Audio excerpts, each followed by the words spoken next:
Isang 3.5 magnitude na lindol ang tumama malapit sa Cebu, Pilipinas ngayon noong ika-19 ng Mayo, 2026 sa 23:08 lokal na oras. O noong ika-19 ng Mayo, 2026 sa 14:42 Coordinated Universal Time. Tulad ng iniulat ng pagtuklas ng bulkan sa website nito, ang lindol ay matatagpuan sa napakababaw na lalim na 10.0 na kilometro sa ibaba ng ibabaw. Sa mga coordinate na latitude 10.9 at longitude 123.97. Ang eksaktong magnitude, epicenter at lalim ng lindol ay maaaring baguhin sa loob ng susunod na ilang oras o minuto habang sinusuri ng mga seismologists ang data, at pinipino ang kanilang mga kalkulasyon, o habang inilalabas ng ibang mga ahensya ang kanilang ulat.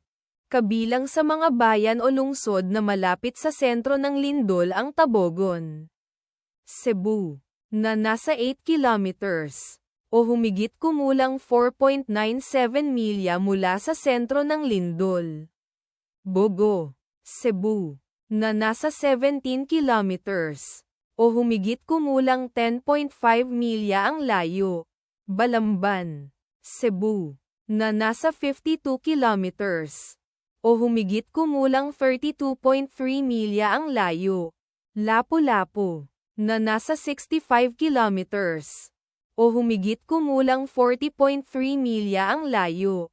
Ang inirerekomendang pagkilos ay maging mapagbantay para sa mga posibleng aftershocks na maaaring mangyari.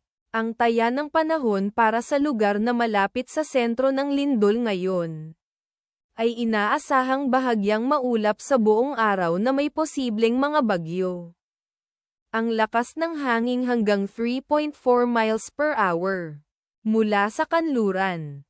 Ipagdasal natin na ang lindol na ito ay hindi magkaroon ng malaking epekto sa ating mga kapatid doon. At wala ng lindol. Amen.